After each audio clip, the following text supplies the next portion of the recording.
ari HTT wadah naon wadah segala rupa ngan di dia geus ditangtukeun ari eta HTT kudu dieusian ku welas ati ku ridho ikhlas jeung ku sumerah pasrah. HTT kudu dieusian ku ridho ku ikhlas ku sumerah jeung pasrah nya la haula kateranganana daya jeung upaya angin Gusti nu kagunganana. Jadi urang mah ulah umaku hirup tetep eta HTT kudu dieusian ku ridho jeung ikhlas. Tah lamun aya jelema anu ngaleuwihan tina ridho jeung ikhlas dina hatena eta bid'ah.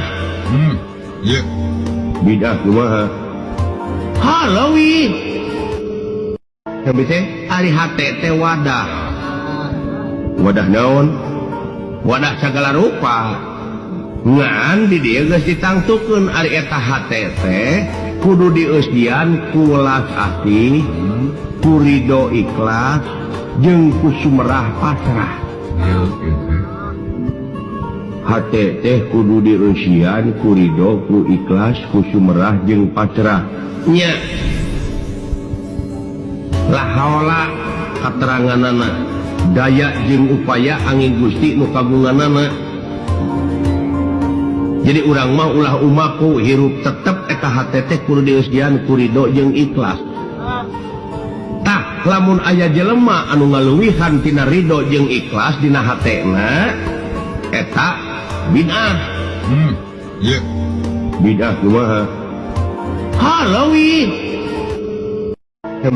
ari HTT wadah naon wadah segala rupa ngan di dia geus ditangtukeun ari eta HTT kudu dieusian ku welas ati ku ridho ikhlas jeung ku sumerah pasrah.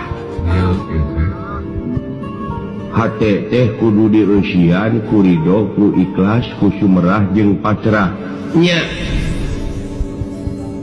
la haula kateranganana daya jeung upaya angin Gusti nu kagunganana.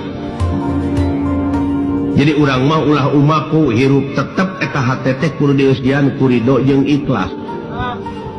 Tah lamun aya jelema anu ngaleuwihan tina ridho jeung ikhlas dina hatena eta bid'ah.